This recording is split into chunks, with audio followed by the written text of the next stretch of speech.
everybody, how's it going? Well, it was that time I got called for tea time. Now, I'm not going to show up empty-handed anywhere at any time. So, what goes good with tea?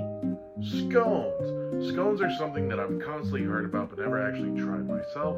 So, this is that attempt. I went ahead and made blueberry and lemon scones, and I think they turned out really good. Nice, fluffy, full of flavor. I was really happy with how these turned out. So, take a look at the recipe, let me know what you think. Go ahead and try it for yourself next time you get called up for tea, or if you just want a light snack during one of these days. And as always, I appreciate you watching. I'll see y'all again next time. All right, the ingredients are on the board and it is time to go. Now, the first thing we're going to do is we're going to go ahead and take our dry ingredients and put them in a food processor and mix them up. Now, if you don't have a food processor, not to worry, you can do this all by hand as well.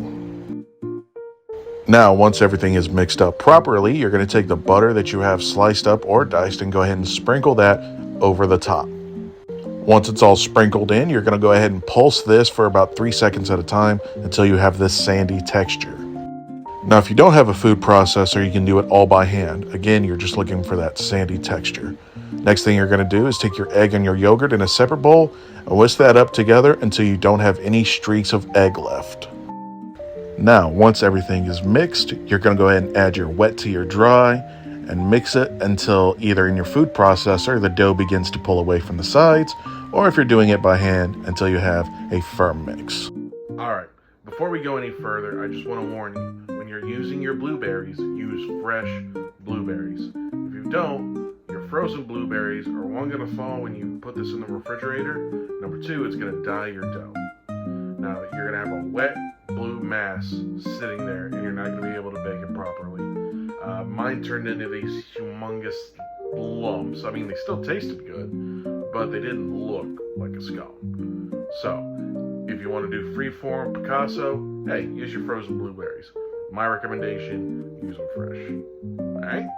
Alright. Back to the recipe. With that warning out of the way, go ahead and dump your dough out onto a lightly floured surface. Take your blueberries, pour them in or over, and fold them in gently. You don't want to overwork the dough or you're going to end up with a harder than rock scone. Now, once your blueberries are folded in, you're going to split your dough in the middle, flatten it into a 1/2 inch thick disc, wrap it in plastic, and let it chill for about 24 hours.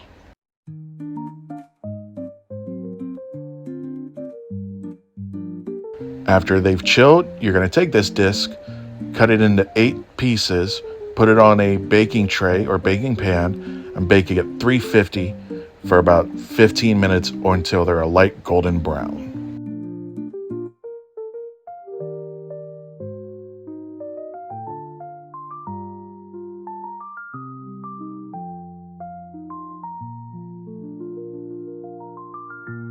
Alright, your glaze is very, very simple. All you're going to do is take your zest, put it in with your powdered sugar, and then add your lemon juice, and then mix it all together.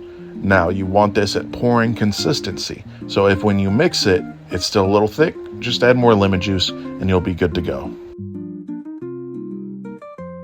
Now, once your scones have baked, go ahead and put them on a cooling rack, and while they're still warm, take your glaze and just cover these bad boys in them. Now, after you've glazed all your scones, you can go ahead and let them set for about 30 minutes to cool down. And by then, you're going to have a nice, fluffy scone that's going to taste awesome and go with any tea you can imagine.